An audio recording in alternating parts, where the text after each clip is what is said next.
Civil supply corporation డైరెక్టర్గా కడలి ఈశ్వరి. రాష్ట్ర పౌర సరఫరాల శాఖలో డైరెక్టర్గా నన్ను నియమించిన ముఖ్యమంత్రి చంద్రబాబు నాయుడు, ఉప ముఖ్యమంత్రి పవన్ కళ్యాణ్కు మరియు రూరల్ ఎమ్మెల్యే పంతం నానాజీకి నా హృదయపూర్వక ధన్యవాదాలు అని నూతనంగా సివిల్ సప్లై రాష్ట్ర డైరెక్టర్గా నియమింపబడిన కడలి ఈశ్వరి తెలిపారు. ఈ సందర్భంగా తన నివాసంలో పాత్రికేయులతో మాట్లాడుతూ బీసీలకు పెద్దపీట వేసిన ప్రభుత్వం కూటమి ప్రభుత్వమేనని, శెట్టి బలిజ సామాజిక వర్గాల నుండి నన్ను ఎన్నుకోవడం నా అదృష్టంగా భావిస్తున్నానని, ఇచ్చిన పదవిని నీతి నిజాయితీలతో పనిచేస్తానని, దోషులను ఎవరిని వదిలేది లేదని, మా చైర్మన్ తోట సుధీర్కి అన్ని విధాలా తోడ్పడుతూ ముందుకు వెళ్లడం జరుగుతుందని తెలిపారు. నాకు ఈ బాధ్యతను ఇచ్చి సహకరించిన ప్రతి ఒక్కరికి ధన్యవాదాలు, కృతజ్ఞతలు తెలిపారు. పార్టీని నమ్ముకున్న వారికి న్యాయం చేస్తారనేది మరొకసారి రుజువైందని ఆమె అన్నారు. శాఖలో సివిల్ సప్లైస్లో నాకు స్థానం కల్పించారు. మా కూటమి ప్రభుత్వం అధినాయకుడు గౌరవనీయ చంద్రబాబు నాయుడు గారికి, అలాగే మా డిప్యూటీ సీఎం కళ్యాణ్ గారికి, అలాగే మా సివిల్ సప్లైస్ శాఖ మంత్రివర్యులు నాదెండ్ల మనోహర్ గారికి ధన్యవాదాలు తెలుపుకుంటూ ఈరోజు ప్రెస్ మీట్ పెట్టడం జరిగింది. ఎందుకంటే చైర్మన్గా మా తోట సుధీర్ గారిని కూడా ఇందులో ఇచ్చారు. ఆయన ఎంతో సౌమ్యులు. ఆయన దగ్గర పనిచేసి ఆయనతో కలిసి పనిచేయడానికి చాలా సంతోషంగా ఉంది. అలాగే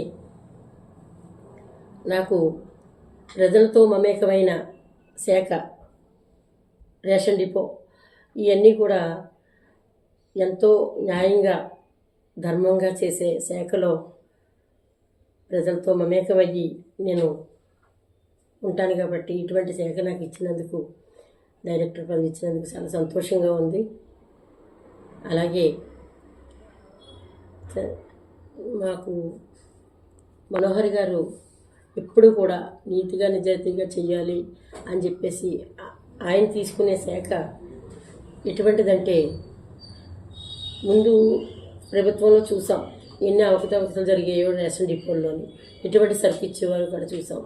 అటువంటి అవకతవకలు లేకుండా చేయాలని చెప్పేసి ఆయన ప్రశ్నించి చెప్తూనే ఉన్నారు.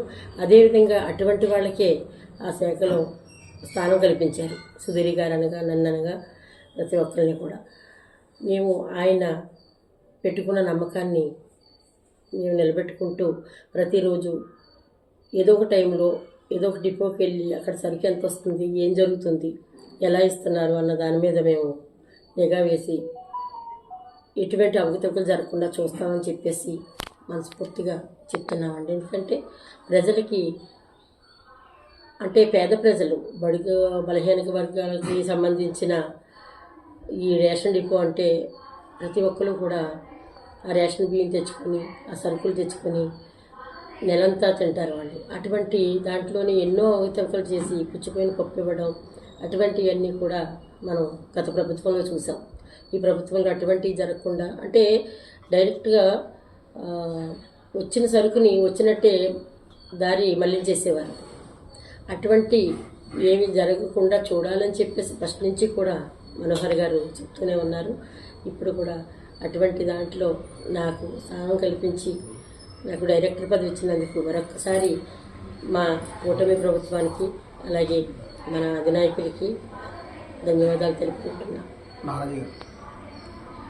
అలాగే ఎమ్మెల్యే గారు పంతం నానాజీ గారు కూడా చాలా న్యాయంగా ధర్మంగా చెయ్యాలి అని చెప్పేసి ఆయన ఉంటారు కాబట్టి నిన్న ఆయన కలవడం జరిగింది.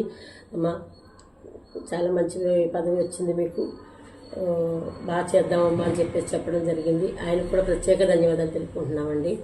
ఎందుకంటే మాకు ఇక్కడ ఫస్ట్ నాదెండ్ల మనోహర్ గారి దగ్గర నుంచి నా వరకు కూడా మా జనసేన వాళ్ళమే ఉన్నాం. ఇక్కడ జనసేన నాదెండ్ల మనోహర్ గారు, తర్వాత సుధీర్ గారు, తర్వాత పంతం నానాజీ గారు, తర్వాత నేను, ఇలాగా ప్రతి ఒక్కరు కూడా ఈ కుటుంబ ప్రభుత్వాన్ని కలుపుకుంటూ ముందుకు వెళ్తామని చెప్పేసి మీ అందరికీ తెలియజేస్తున్నానండి.